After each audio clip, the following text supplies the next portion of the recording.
हरे नमक का खाना।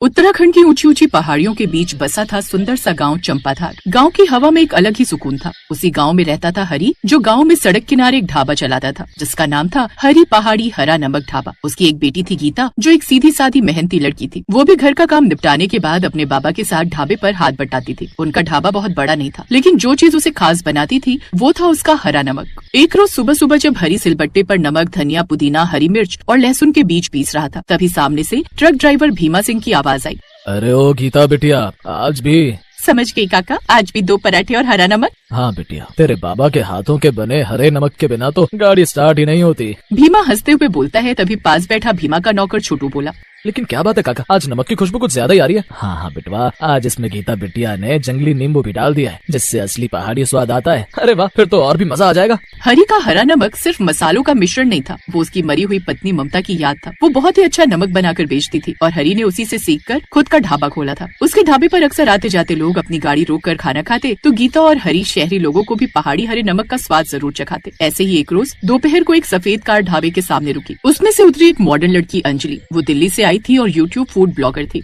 ओ अनुभव, गाड़ी रोको, लगता है यही है वो हरे नमक वाला ढाबा जहाँ प्रीति ने खाना खाया था जब वो यहाँ घूमने आए थे। हाँ, जगह तो वही लग रही है, चलो चलते हैं। आप हरी जी हैं? मैंने आपके ढाबे के बारे में बहुत सुना है। यहाँ का पहाड़ी नमक का खाना। सुना है तो चख भी लो बिटिया। गीता बिटिया, जरा लगाओ इनके लिए पहाड़ी खाना। फिर उन्होंने मंडुए की रोटी और आलू के गुटके मंगवाए, जिसमें उन्होंने हरा नमक पीस कर डाला हुआ था। फिर साथ में छोटी कटोरी में हरा नमक और लस्सी का ग्लास भी। जैसे उसने पहला कौर लिया, उसकी और अनुभव की आंखें चमक उठी। ओह माय गॉड, ये तो कमाल है। फिर वो कैमरे की तरफ देखकर बोली, दोस्तों, मैं आज पहाड़ के दिल में हूँ और यहाँ का हरा नमक तो सच में शब्दों से परे है। Wow, yummy. अनुभव को पहाड़ी खाने के साथ साथ पहाड़ी लड़की की सादगी यानी गीता भी बड़ी पसंद आई। अब वो अगले 2 दिन तक वहीं पास में एक रिसोर्ट में ठहरे, लेकिन तभी वो खाना खाने उसी ढाबे पर आते। अनुभव तो गीता को देखता ही रहता। क्या बात है अनुभव, देख रहे हूँ तुम गीता में कुछ ज्यादा इंटरेस्टेड हो। कहो तो बात आगे बढ़ाऊं? अरे नहीं मेरी माँ, मैं खुद ही उनसे बात कर लूंगा। अब अनुभव हरी से गीता का हाथ मांगता है। शहर से आया रिश्ता देख हरी भी खुशी खुशी इसके लिए हाँ कर देता है। अनुभव भी इस बारे में अपने परिवार से बात करता है और फिर गीता की शादी अनुभव से हो जाती है और गीता शादी कर शहर आ जाती है। शादी को अभी महीना भर ही हुआ था, लेकिन ससुराल की जिम्मेदारियां उसने ऐसे संभाली थी जैसे बरसों से वो वही हो। उसकी सास कमला देवी थोड़ी सख्त मिजाज की थी। मेरी बात कान खोल कर सुन, आज तेरे ससुर जी के दोस्त आ रहे हैं। कुछ खास बनाना पड़ेगा, कुछ स्वादिष्ट बनाना, क्योंकि हमारे यहाँ बहुओं के खाने का हुनर ही देखा जाता है, समझी? जी मम्मी जी। अब गीता के चेहरे पर हल्की चिंता छा गई। क्या बनाऊं? खैर जो भी बनेगा उसमें हरे नमक का तड़का तो जरूर लगेगा। अच्छा हुआ जो मैं अपने साथ हरा नमक पीस कर ले आई थी। अब पहाड़न गीता ने खाना बनाना शुरू कर दिया। कुछ ही देर में उसने दाल मखनी, फ्राई गोभी, मटर पनीर, बथुए का रायता, इसके साथ ही उसने सलाद में प्याज, टमाटर और खीरे का सलाद भी काट लिया और उसमें भी हरे नमक को ऊपर से उसमें डाल दिया। तभी उसकी ननद किचन में आई। भाभी, आज खुशबू तो बड़ी अच्छी आ रही है, कुछ स्पेशल बन रहा है क्या? हाँ, आज हरे नमक का खाना बना है। यूँ समझो कि पहाड़ी खाना बन रहा है। ओहो, अच्छा, लेकिन ध्यान रखना, अगर नमक मिर्च फीका हो गया तो माँ तो पहाड़ सिर पर उठा लेंगी, इसलिए उनसे जरा बचकर रहना। ये बात सुनकर वो दोनों हंस पड़ी। बाहर कमला देवी अपनी पड़ोसन शांति से बातें कर। भाई कमला, आज तेरी बहू बड़ी देर से किचन में खड़ी है, ऐसा भला वो क्या बना रही है? यूँ समझो शांति कि आज मेरी गांव की उस पहाड़न बहू की परीक्षा है। आज घर में कुछ मेहमान आ रहे हैं, तो अब देखते हैं कि वो ऐसा क्या खास बनाती है। अरे कमला, नई बहू है, थोड़ा प्यार से सिखा दे। अब माना कि वो शहर की नहीं है, गाँव की है, लेकिन उससे अभी परीक्षा मत ले। पहले उसे थोड़ा यहाँ के बारे में सिखा तो देती। क्यों, हमारे जमाने में किसने सिखाया था? हमने भी तो खुद ही सब सीखा है। वो बात कर ही रहे थे कि उसी समय गीता की सास की बड़ी ननद विमला बुआ भी आ पहुंची। अरे वाह कमला, तेरी बहू आज ऐसा क्या बना रही है? सुना है तेरी बहू पहाड़ी लोग खाना बनाने में बड़े माहिर होते हैं, तो सोचा मैं भी चखाऊं। देखो तो सही कितना पहाड़ीपन है उसमें। हाँ जीजी, आज हम सब मिलकर बहू के हाथ का खाना खाएंगे। कुछ देर बाद दोपहर के समय मेहमान आ गए। आज बड़े दिनों बाद आना हुआ तुम्हारा। हाँ, हमने तो वक्त निकाल भी लिया। वो क्या है ना, तेरे बेटे की शादी के वक्त हम दिल्ली से बाहर गए हुए थे एक शादी में, इसीलिए आ नहीं पाए। इसीलिए तो सोचा बड़े दिन हो गए तुम सबसे मिले हुए, इसी बहाने तुम सब मेरी नई बहू के हाथ का बना खाना भी खा सको। हाँ, सही कहा। कुछ देर बाद गीता बाहर आई। फिर कुछ देर बाद उसने सबके लिए खाना परोसा। सभी लोग खाना खाने बैठ गए। फिर कुछ देर बाद जैसे ही रामलाल ने पहला खाना खाया।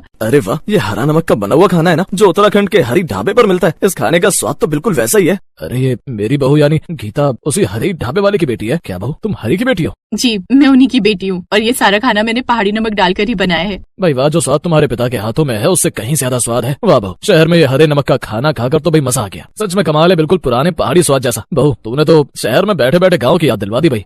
हाँ बहू, खाना सच में बहुत अच्छा बना है। ये सुनकर गीता के चेहरे पर राहत की मुस्कान आ गई। चलो ये तो बहुत ही अच्छी बात है, कम से कम सबको ये खाना पसंद तो आया। सभी मेहमानों ने उसके हाथों के बने पहाड़ी नमक के खाने की खूब तारीफ की। फिर सबके जाने के बाद कमला देवी चुपचाप रसोई में आई। बहू, आज तूने मेरा सिर ऊंचा कर दिया। सच कहूँ तो मुझे डर था, पर तूने साबित कर दिया कि तू इस घर की असली बहू है। मेरे बेटे की चॉइस सच में बहुत अच्छी है। इतनी अच्छी बहू तो मैं भी ढूंढ कर नहीं ला पाती। सच में आज नाज है मुझे अपनी इस पहाड़न बहू पर। माँ जी, मैंने तो बस वही बनाया जो मैंने अपने माँ और बाबा से सीखा है। और तेरे माता पिता ने बड़ी ही अच्छी शिक्षा दी है तुझे बेटी। आज से बहू तू बस हरे नमक का ही खाना बनाएगी। हम सबको ये बड़ा पसंद आया। अब कुछ दिनों बाद उनके मोहल्ले में एक मेला लगने वाला था। गीता बहू, हम चाहते हैं कि इस मेले में तुम अपने हाथों के बने हरे नमक का स्टॉल लगाओ, ताकि हम सबको भी तुम्हारे हाथ का बना पहाड़ी हरा नमक का स्वाद मिल सके। ये सुनकर गीता चौंक गई। क्या मैं मेले में? हाँ, देखना ये सबको बड़ा पसंद आएगा। हाँ, मेरी बहू इसमें भाग जरूर लेगी और मैं जानती हूँ इसका बनाया हुआ नमक सबको बड़ा पसंद आएगा। अपनी सास की बात सुनकर अब गीता को भी हौसला मिल गया और फिर मेले में गीता ने बड़े प्यार से हरा नमक बनाया, जिसकी खुशबू से सब उस ओर खींचे चले आए। फिर लोग लाइन लगाकर खरीदने लगे। उस रोज से उसने 30,000 की कमाई कर ली। अब धीरे धीरे गीता का हरा नमक उस मोहल्ले की पहचान बन गया। हरे नमक का असली स्वाद मसालों में नहीं, रिश्तों की मिठास में है। और हर बार जब सिलबट्टे पर जड़ी बूटियाँ पीसी जाती हैं, तो लगता है जैसे पहाड़ की मिट्टी, हवा और प्यार सब उसमें घुल रहे।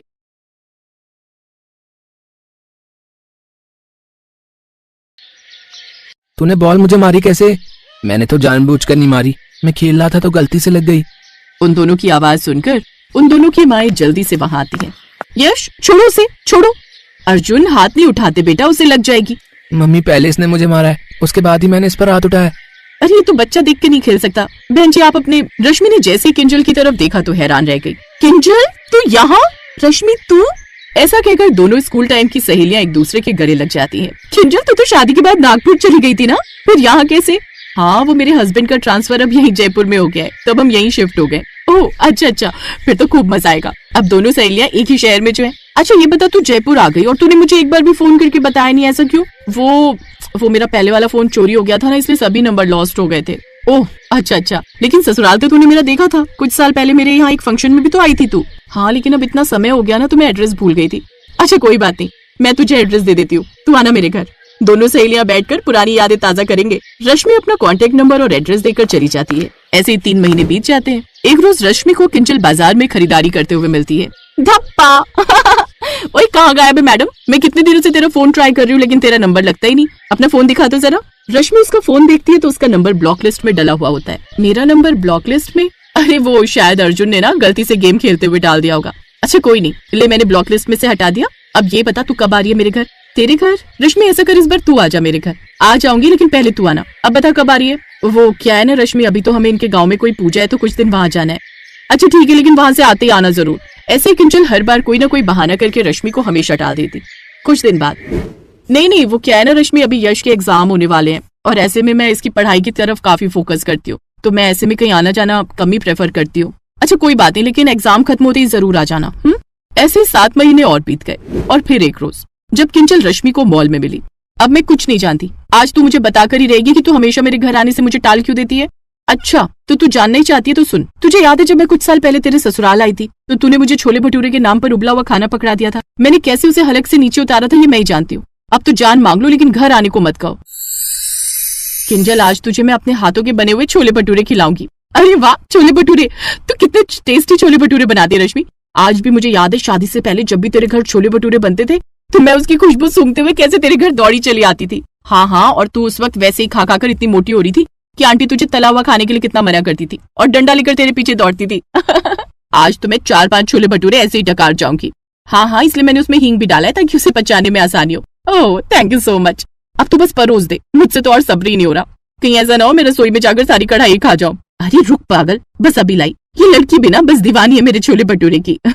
ऐसा कहकर रश्मि रसोई में चली जाती है और कुछ देर बाद डाइनिंग टेबल पर किंजल के लिए भटूरे परोसती है। एक्साइटेड किंजल जैसे ही पहला निवाला अपने मुंह में डालती है तो ऐसा मुंह बनाती है जैसे उसके मुंह में किसी ने कड़वे करेले डाल दिए हो। वाह बहू, क्या छोले भटूरे बनाए हैं। वही तो, ये क्या छोले भटूरे बनाए हैं समझ ही नहीं आ रहा। ऐसा लग रहा है जैसे उबले हुए चावल रख दिए हो और बिना तेल के भटूरे, वो भी बिना मसाले के। अच्छे है ना? हाँ अच्छे बने हैं, लेकिन लगता है तू मेरे आने पर इतनी एक्साइटेड थी कि जल्दी में नमक मिर्च डालना ही भूल गई। अरे नहीं यार, वो मेरे ससुराल में सब फीका खाना खाते हैं ना, इसलिए। उस दिन के बाद तो मैंने जैसे कसम खा ली, आज के बाद तेरे यहाँ नहीं आऊंगी। अब जान भी मांग ले दे दूंगी, पर बाय गॉड खाने पर मत बुला। अरे यार, सरकारी अस्पताल के मरीजों को भी इतना फीका खाना नहीं मिलता होगा जैसा तूने पकड़ा दिया था। क्या करूँ यार, तू तो जानती है मेरे ससुराल में बूढ़े सास ससुर रहते हैं, तो उनको यही खाना खाने की आदत है। खैर कोई बात नहीं, एक काम करना, तू इस संडे अपने पति और बच्चों के साथ मेरे घर आ जा। मैं पक्का तुम सबके लिए बढ़िया सा डिनर बनाकर रखूंगी। इसी बहाने तेरे हस्बैंड और मेरे हस्बैंड का मिलना जुलना भी हो जाएगा। रिक्वेस्ट है, देखा मना मत करना। अच्छा ठीक है, तो इतना फोर्स करिए तो आ जाऊंगी। फिर संडे वाला दिन भी आ जाता है। किंजल अपने पति और बच्चे के साथ रश्मि के घर आती है, जहाँ उसने तरह तरह की डिश तो बनाई थी। सबसे मिलने के बाद थोड़ी देर बाद वो सब बातें करने के बाद एक साथ डाइनिंग टेबल पर आ जाते हैं। वाह, दाल मखनी, पनीर की सब्जी, गोभी, अब तो मजा आ जाएगा। लेकिन फिर जैसे ही वो सब उस खाने को अपने मुंह में डालते हैं तो तीनों का मुंह बन जाता है और अर्जुन तो झट से बोल पड़ता है, मम्मी मम्मी मुझे ये गंदा खाना नहीं खाना, मम्मी मुझे उल्टी हो जाएगी। अरे ये ऐसा उबला हुआ फीका नमक मिर्च वाला खाना खाने के लिए बुलाया हमें यहाँ? ऐसा खाना तो सरकारी अस्पताल के मरीजों को भी नहीं दिया जाता, उन पर भी थोड़ा रहम किया जाता है, लेकिन तुम्हें हम पर रहम नहीं आया, जो एकदम ही फीका और उबला हुआ खाना पकड़ा दिया है। किंजल, क्या इस खाने के लिए तुमने हमें सुबह से भूखा रखा था? बोलो, सुबह से लगी हुई थी, सहेली के यहाँ दावत है, वहीं पेट भरकर खाएंगे। एक तो वैसे ही सुबह से भूखा हूं और अब ये ऐसा खाना। चलो अब किसी होटल में चलकर खाना खाते हैं, चलो। अरे अभिषेक जी 2 मिनट रुकिए तो सही। हाँ किंजल 2 मिनट रुको, मैं अभी हमारे यहाँ की स्पेशल डिश लेकर आती हूँ। प्रॉमिस वो बिल्कुल भी फीका नहीं होगा, उसे खाते ही तुम सब खुश हो जाओगे। सबके कहने पर वो लोग बैठ जाते हैं और रश्मि अंदर से एक डिश लेकर आती है। अब इसे खाकर देखिए। वो सबकी प्लेटों में पास्ता परोसती है। फिर जैसे ही किंजल और उसका परिवार उसे मुंह में डालते हैं तो उनके नाक कान और मुंह से धुआं निकलने लगता है। पानी। अरे कोई मेरे लिए फायर ब्रिगेड को बुलाओ, अब तो वही मुंह में लगी इस आग को बुझा सकते हैं। अर्जुन तो इतना तीखा खाकर रोने लग गया। रश्मि सबके लिए जल्दी से पानी लेकर आती है, साथ ही उनको गुड़ भी खाने को देती है। रश्मि इतना तीखा पास्ता कौन खाता है? मेरे ससुराल वाले। वो क्या है ना, यहाँ सबको भले ही हर खाना फीका और कम नमक मिर्च वाला ही चाहिए, लेकिन पास्ता वो तो बड़ा ही चटपटा और तीखा चाहिए होता है। वो क्या है ना, मेरा ससुराल तीखा पास्ता खाने वाला ससुराल है। ये सुनते ही वो तीनों अपना सर पकड़कर बैठ जाते हैं, जबकि रश्मि के ससुराल वाले बड़े मजे से उस तीखे पास्ता को एंजॉय करते हुए खाते हैं।